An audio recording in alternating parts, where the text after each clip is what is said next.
নমস্কার বন্ধুরা, আজ আমি পুঁই শাকের নিরামিষ তরকারি বানাবো। পুঁই শাকটাকে ভালো করে কেটে নিয়েছি। কেটে এই পুঁই শাকের যে মোটা ডাঁটাগুলো আছে এগুলোকে চারফালি করে কেটে নিয়েছি, ধুয়ে কেটে নিয়েছি। এবার আমি একটা কড়াইতে গরম জল বসিয়েছি। গরম জলের মধ্যে আমি সামান্য একটু নুন দিয়ে দিলাম। বেশ এতটা পরিমাণ নুন দিয়ে দিলাম। এই জন্যই নুন দিলাম যে পুঁই শাকগুলোকে এর মধ্যে দিয়ে আমি সেদ্ধ করব। সেদ্ধ করলে আমাদের পুঁই শাকের লোদ ভাবটা চলে যাবে। প্রত্যেকেই আপনারা এইভাবে করবেন। অনেকে পুঁই শাক খেতে চান না, যে তাদের লোদ লোদ ভাব থাকে বলে এইভাবে করে জলটাকে ছেঁকে বের করে নেবেন। এবার আমি এর মধ্যে ডাঁটাগুলোকে দিয়ে দেবো। টকবগিয়ে আসলে এর মধ্যে আমি ডাঁটাগুলোকে দিয়ে দেবো। আমাদের জলে টকবগিয়ে এসে গেছে। এবার আমি এই পুঁই শাকগুলোকে সমস্তগুলোকেই ছেড়ে দিলাম। পুঁই শাকটা আমাদের 80% সেদ্ধ হয়ে গেছে। আমি এই জলগুলো ফেলে এই ছাকনা দ্বারা এই পুঁই শাকটাকে ছেঁকে নেব। এবার এটাকে আমি নামিয়ে ফেললাম। এদিকে আমি আরেকটা কড়াই বসিয়ে দিচ্ছি। এদিকে 4 চামচের মতন আমি তেল দিয়ে নিয়েছি, আর আমি কিছু বড়ি ভাজা করব।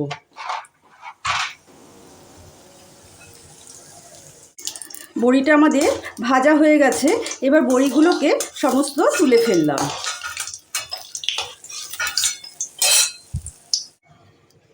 এবার কড়াইতে আমি 1 ফোঁটা হলুদ দিয়ে দিলাম, আর 1 ফোঁটা লবণ দিয়ে দিলাম। সবার আগে আমি বেগুনগুলোকে ভাজা করে নেব।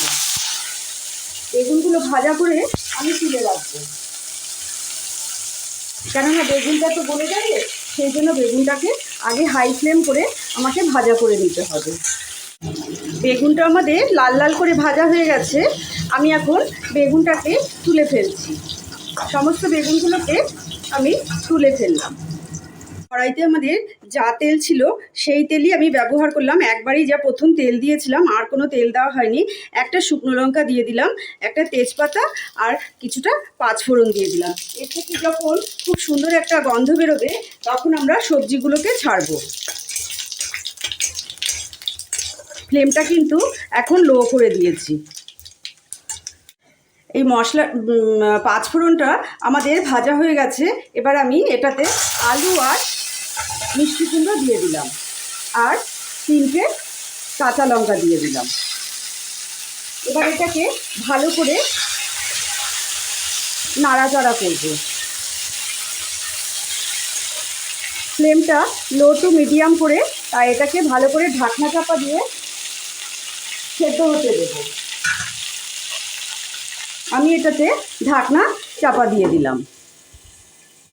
ঢাকনাটা খুলে দিলাম। খুলে দিয়ে আমি পরিমাণ মতো লবণ দিয়ে দিলাম। একবারে লবণ দিলাম যাতে সবটাতে হয়ে যায়। পুঁই শাক যে করেছি সেটাতেও যাতে হয়ে যায়। লবণ আমি দিয়ে দিলাম।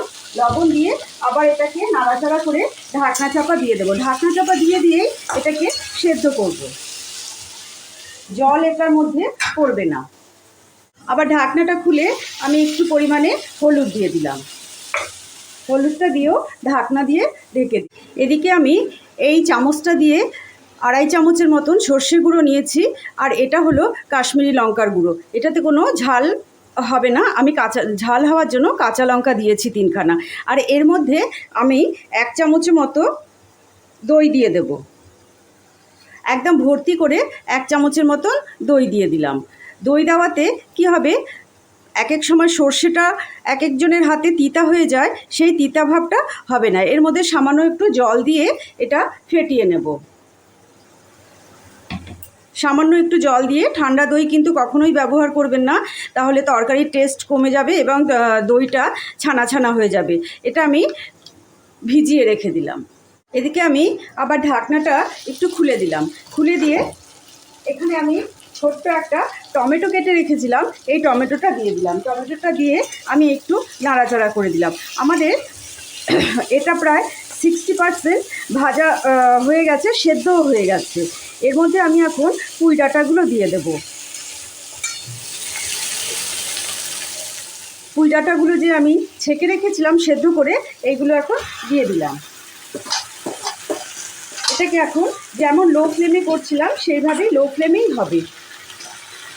যদি আমার রান্নাগুলো ভালো লাগে তাহলে অবশ্যই কিন্তু লাইক, শেয়ার, কমেন্ট, সাবস্ক্রাইব অবশ্যই করবেন। একটা লাইক কিন্তু আমাকে রান্না করার অনেক উৎসাহ বাড়িয়ে দেবে। এবার সুন্দর করে এইগুলোকে আমি নাড়াচাড়া করব। এটাতে সামান্য একটু মিষ্টি দিতে হবে, তার কারণ এটা হলো নিরামিষ তরকারি, তাই সামান্য একটু মিষ্টি পড়বে। আপনারা মিষ্টি দেবেন, আমি মিষ্টি দেব না, তার কারণ মিষ্টি কুমড়ো আছে, তাই আমি মিষ্টি ব্যবহার করব না। এবার এটাকে আবার ঢাকনা দিয়ে ঢেকে দেব।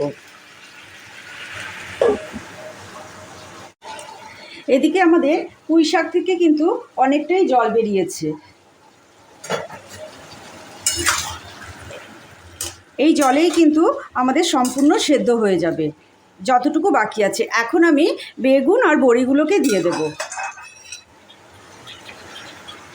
দিয়ে আর নাড়াচাড়া করব না, এইভাবেই আমি আবার ঢেকে দেব।